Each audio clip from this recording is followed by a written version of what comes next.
Class 12वीं का जो हिंदी है, जिसमें कविता भाग में सबसे पहला चैप्टर है करवक। और करवक चैप्टर के जो लेखक है वह मलिक मोहम्मद जायसी जी है ना।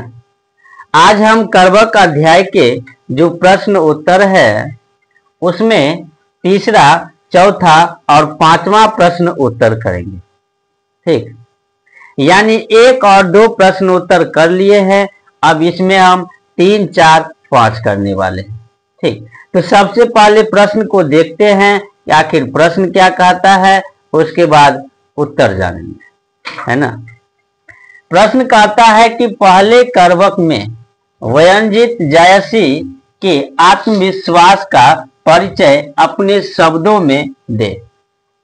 करवक चैप्टर जो है, जिसमें 2 भाग में करवक में कविता लिखा गया है ना।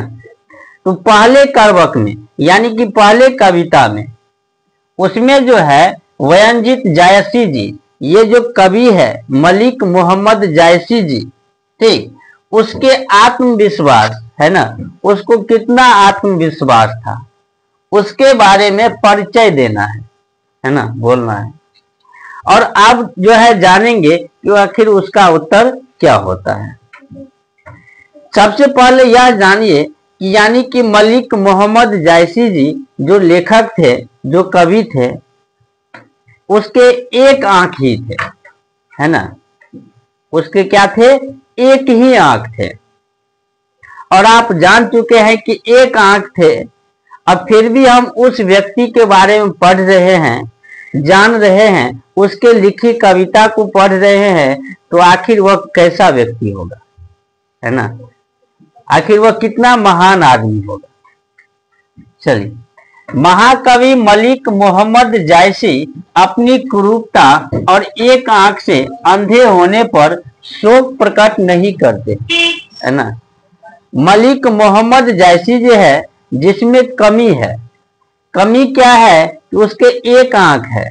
वह अपनी कुरूपता के कारण, एक आंख होने के कारण वह उदास नहीं है, दुखी नहीं है, अपने आप को ये नहीं समझता है कि हमको संसार में कुछ नहीं मिला है ना। उसको इतना आत्मविश्वास है और वो इतना कर दिखाया कि जितना 2 आंख वाले व्यक्ति भी नहीं करता है ना।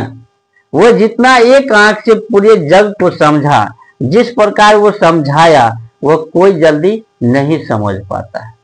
ठीक, तो यानी कि शोक, वह दुख प्रकट नहीं करता है कि हमको एक ही आंख है तो इसलिए अब हम दुख मनाए, शोक में डूबे रहे, है ना, भगवान जी का दोष लगाए, ऐसा कोई बात नहीं है। ठीक,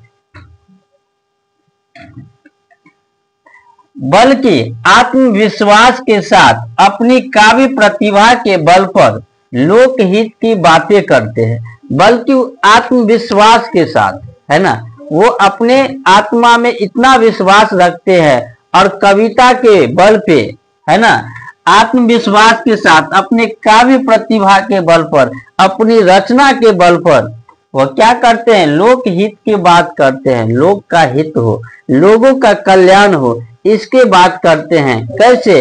अपने रचना के बल पर।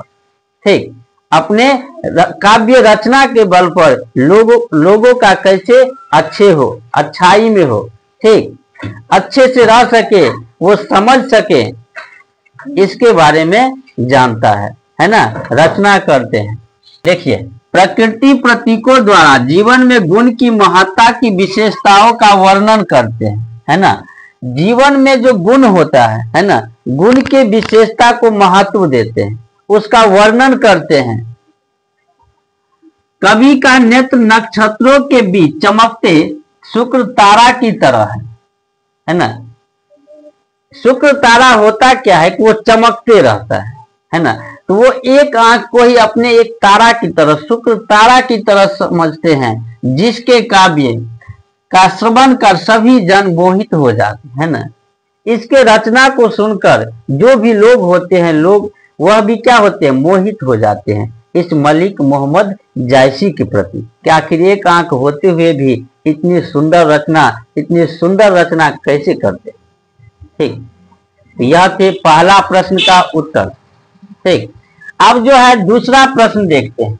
दूसरा प्रश्न क्या कहता है कि कवि ने किस रूप में स्वयं को याद रखे जाने की इच्छा व्यक्त की, है ना। उसकी इस इच्छा का मर्म बताए।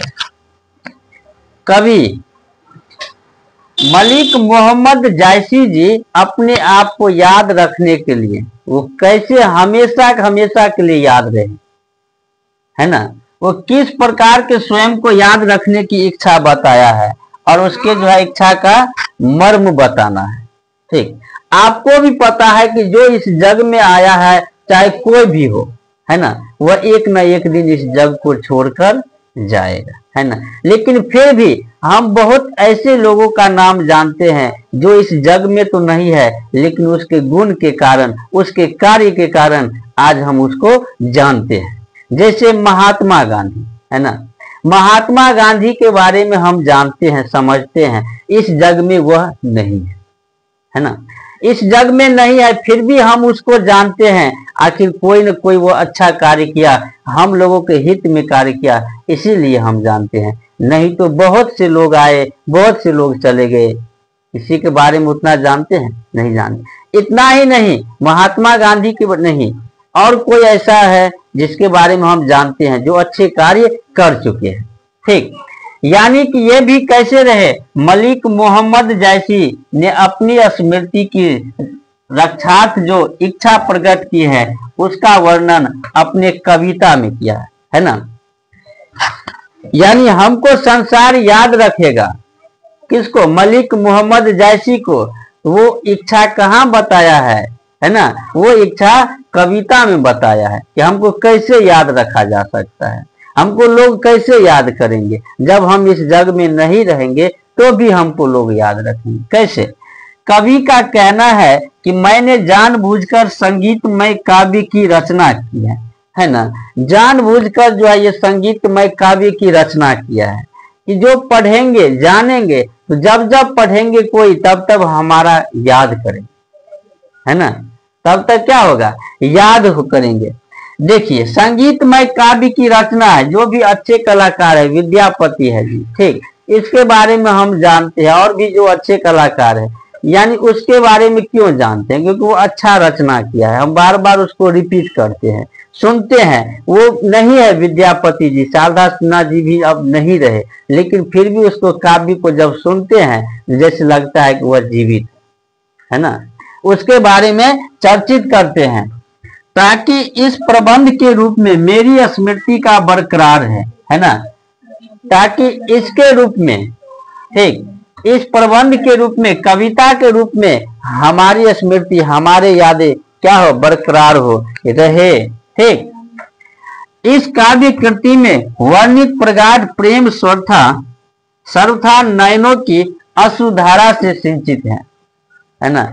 ये ऐसा काव्य रचना किया है कि सर्वथा ये लगता है कि हमारे नयन से जो है नीर बहेगा, है ना।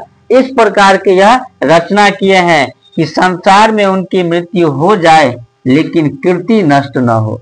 कीर्ति, है ना, कीर्ति का मतलब होता है किया हुआ कार्य, जो कमाया हुआ धन नहीं होता है, वह गुण होता है जिसके चलते जाने जाते हैं।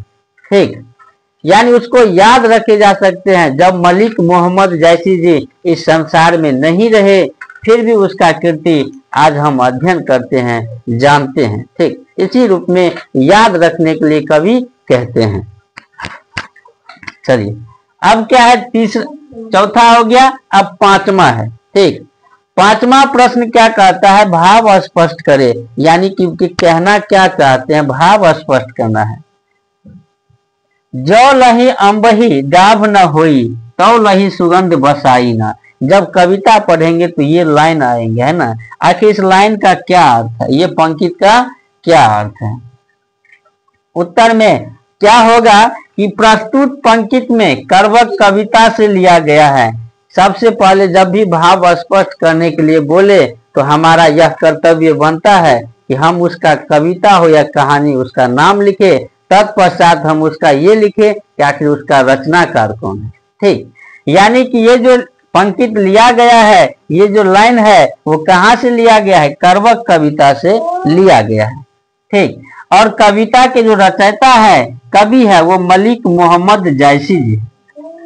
अब इस पंक्ति के माध्यम से कवि अपने विचार को प्रकट करते हैं। कवि अपने विचार को क्या करते हैं? प्रकट करते हैं इस पंक्ति के माध्यम से। क्या कि जिस प्रकार आम में नुकीली डाभ नहीं निकलती, तो जिस प्रकार आम में क्या होता है कि नुकीली नहीं होती है, आम में जो है डाभ का नुकीली जब तक नहीं निकलती है तब तक जो है उसमें सुगंध नहीं आता है। आम का सीजन चल रहा है और अभी भी आम में जब सुगंध आएगा तो उसमें डाभ यानी कि नुकीली जैसे हो जाएगा। जब नुकीली निकल जाएगा तब उसमें क्या होगा? सुगंध होगा। और जब सुगंध आता है तो आम का महत्व और बढ़ जाता है ना। आम का महत्व क्या होता है? और बढ़ जाता है। डाभ के कारण आम की खुशबू बढ़ जाती है ना। डाभ होगा तो आम का क्या होगा? खुशबू बढ़ जाएगा। उसी प्रकार गुण के बल पर व्यक्ति समाज में आदर पाने का हकदार हो जाता है। यदि कोई किसी को गुण है, गुणवान व्यक्ति को समाज में क्या होता है? हर एक जगह आदर मिलते हैं, सम्मान मिलते हैं, लोग उससे अच्छी तरह से बातें करते हैं, है ना। किस प्रकार? जब आम में डाभ हो जाता है उसी प्रकार, यानी कि व्यक्ति में जब गुण हो जाता है तब वो क्या होता है? उसका महत्व और बढ़ जाता है। ठीक, उसकी गुणवत्ता उसकी व्यक्तित्व में निखार ला देती है। जो व्यक्ति होते हैं और उसके जो गुणवत्ता होते हैं किसी भी व्यक्ति में, ठीक, यदि गुण हो, गुण बढ़ जाता है तो उसके व्यक्तित्व को और निखार देती है और क्या करते हैं? मान सम्मान को बढ़ा देती हैं। ठीक, तो इस प्रकार से जो है ये तीसरा और चौथा और साथ साथ 5वां नंबर प्रश्न का उत्तर कंप्लीट हुआ। ठीक।